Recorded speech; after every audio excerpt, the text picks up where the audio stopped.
It was her voice, soft, deliberate, laced with the kind of truth that never meant to be heard. I was standing by the kitchen doorway, in the dark, half hidden by the frame. The smell of rain clung to my coat. She was on the phone, barefoot, pacing slowly. The way she moved told me she thought she was alone. "I don't think he suspects anything," she said. The words didn't hit me all at once. They came in waves, quiet, corrosive. My hand clenched around the doorframe, the wood cold against my skin. She laughed. That low, secret laugh she used to save for me. Now it belonged to someone else. A pause, then, "I'll tell him soon. He deserves to know, but not yet." Her voice softened on the last word, almost breaking. Almost. The kind of softness you use when you care, just not for the person you're talking about. I didn't breathe until she hung up, didn't move until she turned, glanced toward the shadows where I stood, then walked upstairs. She never saw me. I stood there in the silence that followed, hearing nothing but the echo of my own pulse, thinking, very clearly, so this is how it begins. That night I didn't confront her. I couldn't, not yet. Instead, I studied her. The way she smiled when she thought I wasn't looking.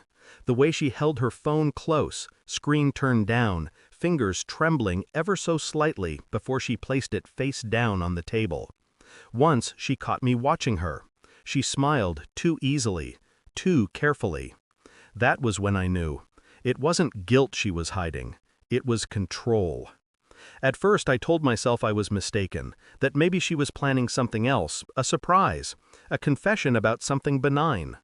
But the words kept looping in my head. He doesn't suspect anything. I started replaying every conversation we'd had in the last month. Every "I love you," every excuse, every delayed reply, and the pattern began to emerge. There were gaps, tiny fractures in her stories, timelines that didn't match. A dinner with a friend that ended too late. A work call that came with silence in the background, not voices. The mind becomes forensic when it's breaking. You start dissecting smiles, measuring pauses between words, cataloging lies like evidence. By the third night, I wasn't listening to her voice anymore. I was listening to the spaces between it. I began quietly. First, the phone bill. Routine, unremarkable, except for a number that appeared too often.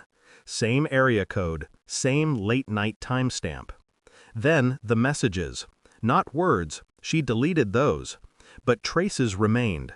Message deleted. Photo expired. Digital ghosts. I traced that number. A man. Someone she'd met at a work conference months ago. A detail she'd told me once, carelessly, back when truth still lived between us. I didn't confront her. I adjusted. I came home on time, spoke softly, smiled when required. I let her think the illusion was intact. Meanwhile, I gathered. Receipts, timestamps, fragments of correspondence she didn't know were recoverable. I even found an old photo, his hand in the corner of a frame, her reflection in a mirror, both laughing at something outside the shot. She thought she was meticulous. She wasn't. Every night, I lay beside her, eyes open in the dark, her breathing steady beside me. I wondered if she dreamed of him. I wondered if she saw my face in those dreams, and if it frightened her. When she reached for my hand, I let her take it. When she kissed me goodnight, I kissed back. Not out of love, out of observation. The calm was necessary. Control was everything. The truth, I knew, would arrive on its own, inevitable as dawn. It came in an envelope, a simple, unmarked report from a private investigator. No drama, no flourish, just data. Dates, locations, photographs. Proof. She'd been careful enough to hide her tracks from me, not from someone trained to follow shadows. I read it once, then again, slowly. Every word was surgical, clean. Every image, brutal. Her and him. Dinner, hotels. The same smile I thought belonged to me. When she came home that evening, I was already sitting at the table, the report folded neatly beside my coffee. She looked tired, unsuspecting. "Long day?" I asked. She nodded, dropped her bag, poured herself a glass of water. Her hands shook just slightly.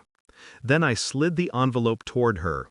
She froze, fingers hovering over the edge, eyes scanning the label. "What is this?" "Open it," I said. No anger, no raised voice, just direction. She opened it, read, went pale. Silence stretched between us like wire. Then she whispered, You went through my—" "No," I cut in. "I went through the truth." Her lips trembled. She tried to speak, but the words failed her. For the first time, she looked small, afraid. And I felt nothing. I didn't yell, didn't curse. I simply stood, walked to the window, and opened it slightly. The air outside was cold, rain still whispering against the glass. "I heard you that night," I said quietly. "You never knew I was there." She covered her mouth, eyes wide. "You heard?" "Yes." "I was going to tell you," she whispered. "No," I said. "You were going to decide when I deserved to know." I turned then, looked at her fully. The woman I had built a life with. The woman who had already dismantled it in silence. "I'm not staying," I told her. She reached for me, desperate now, but I stepped back. Her tears came too late, too perfectly timed to be real. I left the report on the table, left the key beside it, and walked out. No shouting, no final words, just the sound of the door closing, clean, final, absolute. I drove until the city disappeared in the rear view. No music, no destination. Just the hum of the engine, and the echo of her voice saying he didn't suspect anything. She was wrong. I suspected everything. I just waited for proof. In the end, truth didn't burn. It froze. It hollowed out the noise until there was nothing left but silence, sharp and clean. Some betrayals don't deserve confrontation, only distance.